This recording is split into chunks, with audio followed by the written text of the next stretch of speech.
So if you pre-ordered or have the Player Core and GM Core on subscription, you might have gotten a PDF early. And fortunately, I did too. Maybe not as early as the early reviewers, but still I was able to get it a bit early. And this is my overview of what you're going to get in the Player Core. So my name is Don. I'm trying to be the Sly Strategist, and let's go ahead and get into it. Now, the first thing I want to address pretty much is, do I really think that this is a new revision? I do not. In going through the Player Core and the GM Core, it really doesn't feel like a new addition to me. Obviously, the game mastery thing being taken out of the Player Core and put into GM Core definitely kind of shifts the balance of the books a bit and changes the size of the books. But going back to why they actually did the remaster, the reason for the remaster is largely because of removing the OGL items from things that happened way earlier in 2023. And because of that, Paizo took the opportunity to better lay out and structure the books as they saw would be beneficial, as well as include some errata changes and opportunities to make the game better. Do I think they accomplished that with this particular remaster? I do. There's quite a few things that I like. I do like the balance of the two books a little bit better.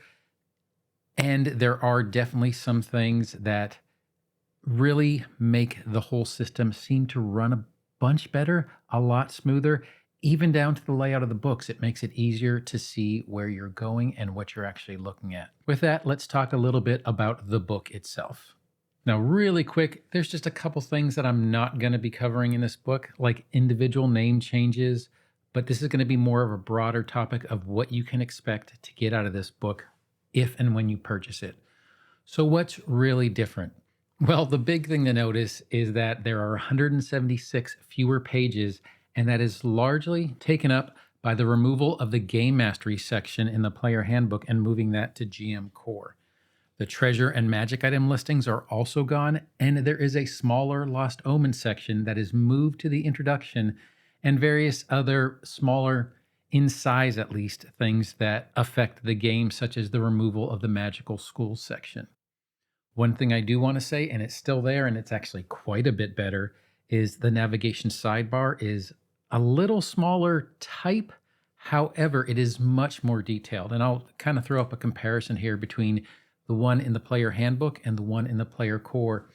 But in the player handbook one, you basically had your headings, and it would highlight which heading you were in without getting into subheadings or subsections, whereas the new player core actually, once you get to a certain heading, it expands it and lets you know where you are in that section.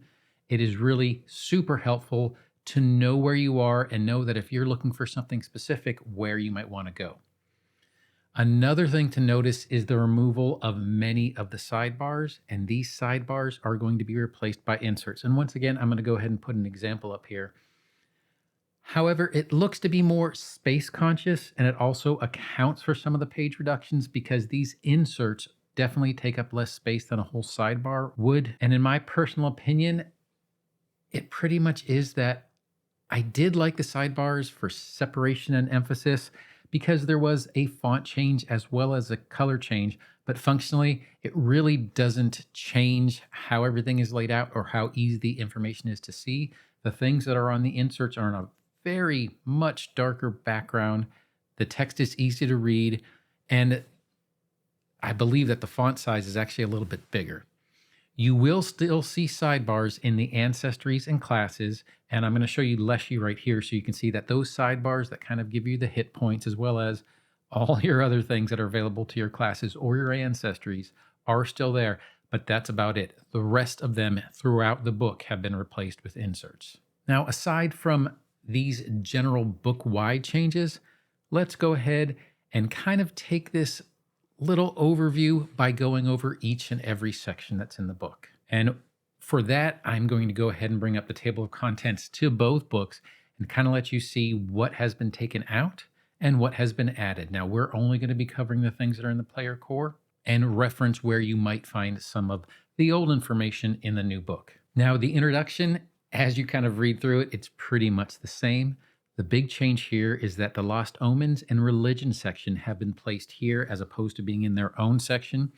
For the Lost Omens section, the images of the individual regions have been removed, and the entire entry is less about history and color and more to the point. Now, I do love the example characters that they give. It can give a new player or even someone who's unfamiliar with an area a jumping off point for character creation, which is part of this introduction section.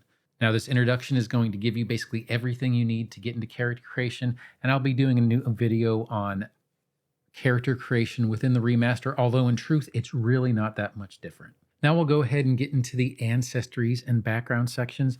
Once again, it's still laid out largely how you are used to seeing it in the player handbook, but there are more ancestries. So for this book, we basically get dwarf, elf, gnome, goblin, halfling, human, leshy, orc, an expanded versatile heritage section, as well as a section on mixed ancestries.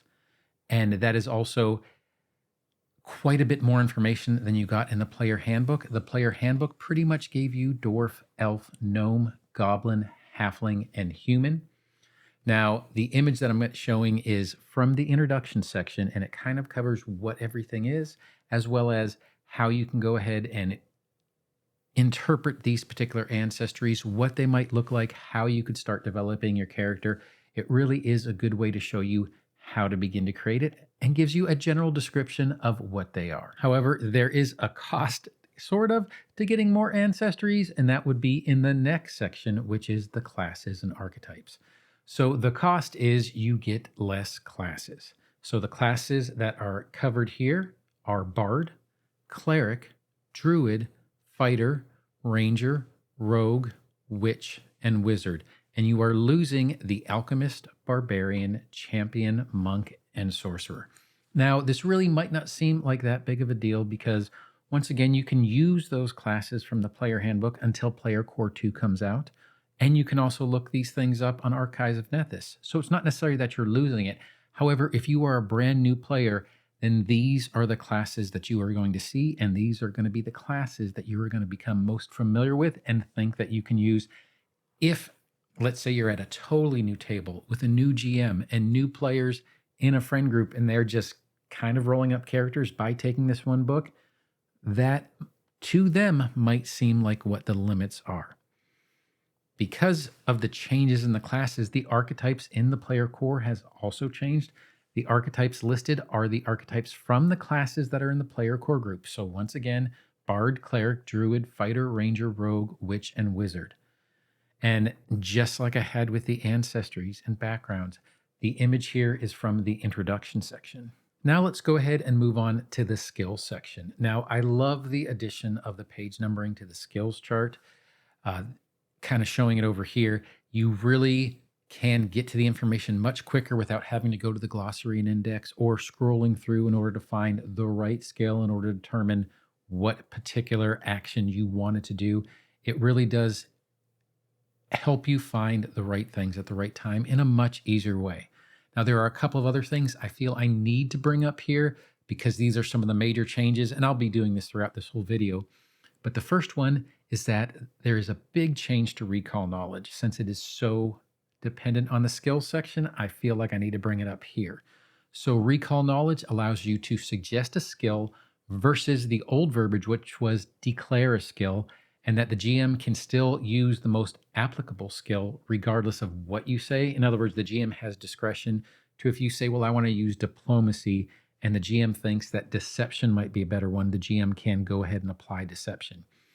It now states that you ask a question with an example, and there's an insert, and I'll show that as well, that goes into much greater detail.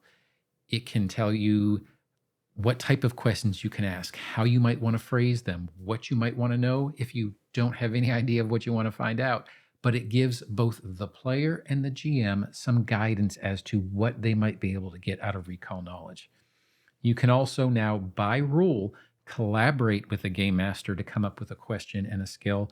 And the GM also has the option to not give any information at all rather than false information on a critical failure, which does kind of open things up because although many people just kind of hand wave giving the false information, it's listed that you specifically do not have to give any information at all in rules as written if that's the way you'd like to play. Now, This particular change to recall knowledge might not be as specific as some might have wanted, and I have to admit I was one of those that wanted it to be a lot more specific, but it is greatly improved. And thinking about it kind of in hindsight and from the position of Paizo, it makes a lot of sense to not give a hierarchy of things that you would give a player because the individual situations might vary depending on what they're doing. Also, another one that I think is kind of interesting is in the athletic skill, there's now an action called reposition. And reposition on first reading looks a lot like shove. But the difference between that and shove is that you will move the target, maintaining the grab, and you cannot move that particular creature into an obstacle. It is something new that's there. So we'll go ahead and kind of read that real quick. So reposition is a single action. It has the attack trait.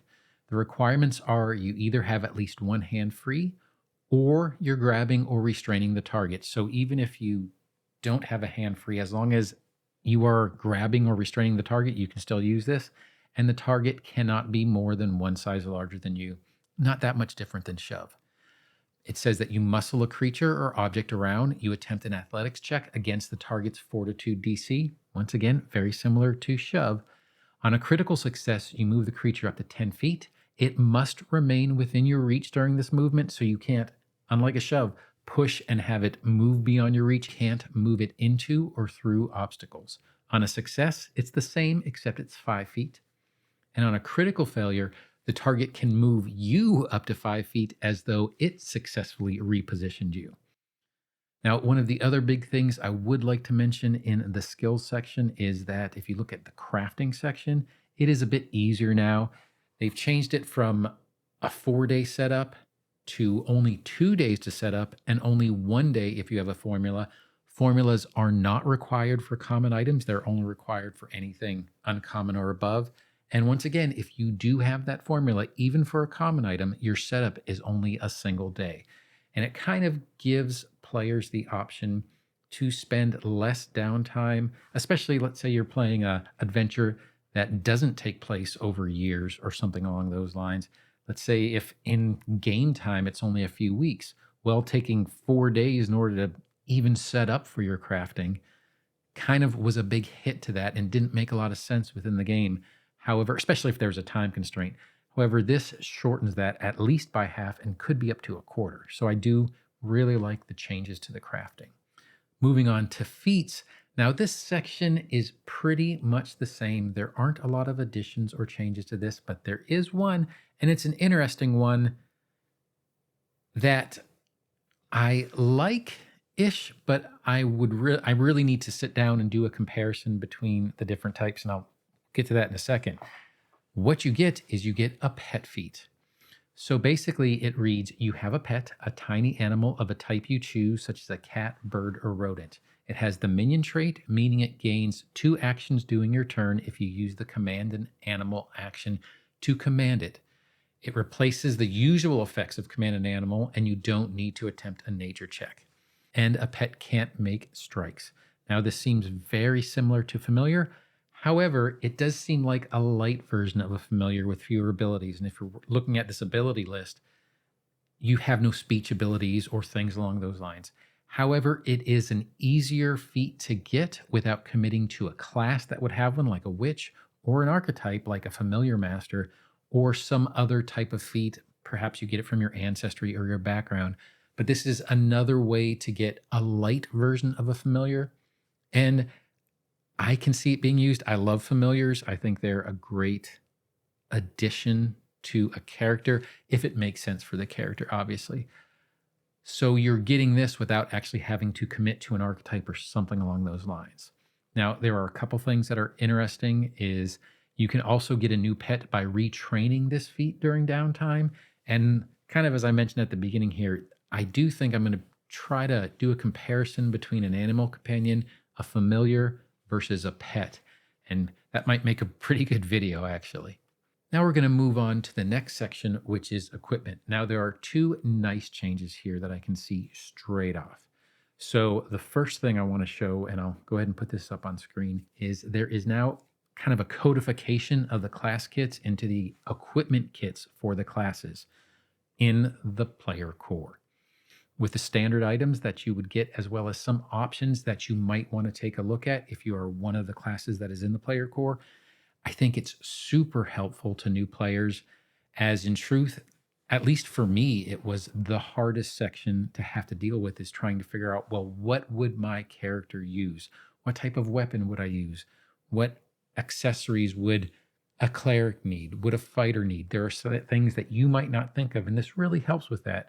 And truthfully, I know that it's still one of the things I struggle with if I'm making a higher level character than a level 1, is trying to decide, well, what would I take with them at level 5 or at level 10? And the second big change here that I really like is the expansion of the interact action and the addition of the swap possibility to the interact action only being a single action, which means you can basically swap something in your hand with something else with a single action. And you also add in release to the equipment section, although that hasn't changed, but it's now specifically in the equipment section. So swapping allows you to put away one item and draw another in the same action, such as putting away a dagger and drawing a mace. Abilities that specify what you do when you interact only allow this if they say so. And the example they have is the quick draw feat lets a rogue interact to draw a weapon, but doesn't allow them to stow one as well. Swapping lets you swap only one item for another. If you were wielding two weapons, you could put away one of them and draw a different item, but you would need to put away the second one separately. So you can't do two weapons, both hands, on a single interact. You would have to do a second interact. So I love this expansion, as it lets the player know in the equipment section what their options are and what the action cost is going to be in order to perform those actions. And it removes a lot of the uncertainty, both from the player side and from a GM side, and kind of codifies what needs to be done. Once again, as a GM, you can still hand wave however you would like to do it and homebrew however you would like to do it. But I personally love this codification of the swap. Now let's go on to the spells section. So the spells section, magical schools are gone. That's kind of like the biggie there. And accounting for a lot of the loss in pages, or maybe not a lot, but accounting at least for some of the loss in pages, is that these magical schools are gone from this section, and the traditions are in an insert as opposed to explicitly stated on a page, although that is less important since they're still there and written largely the same. Now, one of the big changes I do like is that casting spells now explicitly state that you need to utter incantations in order to cast, and being unable to speak, or if you had a character who had some other accommodation, like you had a character who couldn't speak and they had sign language or tapping or something along those lines in order to communicate, if you are unable to do that, it will prevent spell casting for most spellcasters. And the only exceptions, although it's not explicitly stated, is going through the rest of player core. If it's a subtle spell or you're using a conceal spell that hides your incantations or your hand movements, those might allow you to overcome this. But generally speaking, every single spell casting requires a verbal component. And just one other thing I'll note, although it was the same in 2E, it's just a lot of people didn't necessarily see it, is the somatic trait, meaning that you had to move your hands. You still do not need a free hand for a gesture. As long as if you're holding a dagger in a hand and you want to lay hands, if you have some bear skin or part of the hand that you can lay on someone, you can use it without having a free hand. There is a new part called, and it's actually in the costs and loci section, but a loci or locus, or basically a focus object. There's only like 2 spells that now require a focus object, so would require a free hand. Now getting into that, I brought up the somatic thing, but getting into those, so the material, somatic, verbal, and focus traits, they basically had hidden traits inside them. And what we mean by hidden traits is that there were traits nested underneath those. Those are now gone from the player core as a separate component. And as opposed to doing that, the previously hidden or nested traits are now listed in the spells specifically. So I think that is going to bring a lot of clarity and change that to the point of what they explicitly stated in the casting spells section, where all spells require an incantation. Now it is part of the spells. There has also been changes to focus spells. So refocused has changed a bit. You are now allowed to have as big of a focus pool as you have focus spells, and to refocus fully to refill that focus pool without the older requirement of having to use a focus point between the refocusing. So basically, in second edition, you had to do a refocus, and in order to refocus to maybe get your second or third focus pool point back, you would have to expel or expend a focus point. And by doing that, you could never actually fully refocus until you went through your daily recovery. Now you can just spend another 10 minutes and refill another focus point, and spend another 10 minutes and refill your third focus point if that is what you would like to do. Now, this is my opinion because I do like focus spells. I think this is going to lead to a welcome increase of focus spell use, as they are not, by that I mean the focus points are not as hard to regain. And I know very specifically me, I'll be using my focus spells a lot more than I have in the past. And then the other big change I can see is that there have been some changes to rituals, and the rituals themselves, the rules around rituals haven't changed, but there are new rituals: planar servitor and planar displacement. And as mentioned before with the costs and loci, these are the only spells that require a loci in the player core and therefore a free hand. And then the other new one is Wish. Wish has been added, and it is the only ritual 10th level. And it also has the rare trait, so it's not meant to be used all the time. But the Wish spell, if you remember from way back in the day, if you played, 3.5 or something along those lines, Wish is there. It can be used. It requires multiple casters. Once again, it's a ritual 10, so you have to be basically max level. However, it is there. I like the addition. Now, moving on to the playing the game section. The playing the game section is the last main section, and although I have seen some grumbling on this in text as well as in some articles as well as in some videos, I kind of like it at the end, actually. They could have possibly moved it further up the table of contents, perhaps between the end of feats and before the equipment spell lists, but I'm not mad at it, as it builds on what you have learned in the prior sections without a bunch of forward links to sections that you have not covered yet. The detractions against it are that since it's at the end, all the links bring you forward to stuff that you should have already covered. Well, if you put this at the beginning, then you would just have a bunch of links that take you further into the book that you haven't covered yet. So once again, I understand the argument, but it's one that I wouldn't have even thought of without it being brought up by others. So I don't mind it being at the end of the book. Now, new to the player core, and I'm going to bring this up full screen here so you can kind of take a look at it, is the first 2 pages of the playing the game section is a rules overview section. And it gives you the basics right off with enough information to get you started and page references if you want more detail. It's a great addition that is going to be super useful to new players without having them have to read the entire section, or technically you should read the entire section. I fully encourage you to read the entire section, but they can just go to those 2 pages, open the book, go to those 2 pages, and the page references for what they want to look at are right there if they need more detail than what is specifically stated on the page. Now, one thing I will say in the playing the game section, and this is as a note on one of my most controversial elements of any videos I've done so far, and that would be secret checks. Secret checks are still in there, and they're an insert now. It has, just like before, the option to make anything a secret check or to roll a secret check in the open as they were before at GM discretion. So secret checks haven't changed. You can use them or not use them as you want. Now, there is the misfortune fortune section allowing you to re-roll if you would like to, or have misfortune strike. Depending on the type of roll it is, you could have misfortune or fortune on a recall knowledge, but not on something that happens behind the scenes that your player wouldn't know about at all. However, secret checks are still there, pretty much exactly as they were before. Then we get into the last section, which is the appendices. Now, the appendices are largely unchanged, aside from name layouts and relayouts. kind of that I mentioned before, any of the sidebars are gone and they're now inserts. Everything is there, the conditions index, as well as all the other parts of the appendices. Still great, still fantastic. I do like how they're laid out, but there aren't that many changes to that. They do have a new character sheet there, and I've already covered that in another video, so I'm not going to go into that too much here.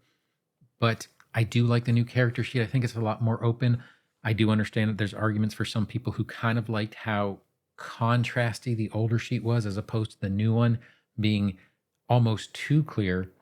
But the new character sheet is right there as well as the combined glossary index, which I think is a fantastic idea that should be opted by pretty much every book that ever gets published in existence because it gives you the definition and the page number on the same line. It's still fantastic and they haven't changed it. I love it very much.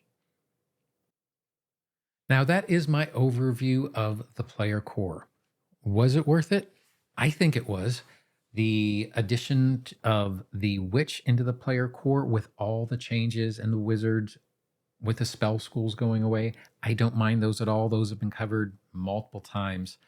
And there are multiple class videos that you can see, especially now from other creators who have had these books for a while, that will kind of go over the changes to those. And those are kind of like the big ones that you see, and they are big. I'm not necessarily saying that it's not at all, but those are big changes. But I love the new player core. I do like how it's laid out. The game mastery stuff moved to a different book. I can see if I were buying these for the first time, didn't know about Archives of Nethys, thinking, oh, I got to get a second book, where before you really only had to get the player core, but now the player core is no longer 600 plus pages. It's under 300 pages. And I do enjoy that particular separation. It does make it easier as a player to see what you would like. Now, as a GM, you aren't getting your treasure. You're not getting NPC galleries. You're not getting monsters. All of that has either been moved to GM Core, is going to be coming out in Monster Core later next spring. But overall, I enjoyed the player core. I will say that if you don't have player core or don't want to purchase a new book, you kind of can get around not getting it. Archives of Nethys is going to be there and be updated once this is actually released on November 15th. And in truth, 99% of the things, including the text, is exactly the same. Things have just been shuffled around a little bit. So as you can tell, I'm a fan of the new player core. I don't really see too many detractions to it, aside from you're going to have to repurchase if you would like a new copy of the player core. And it will be kind of interesting in this interim time if a table is playing non-remaster and playing remaster, when they're going to make the change, if they're going to make the change. But that might be a topic for another video. So I do hope you enjoyed this overview. And if you did, feel free to like, subscribe, or hit that notification bell. But whatever you do, I hope you have a great day and happy adventuring. Thanks.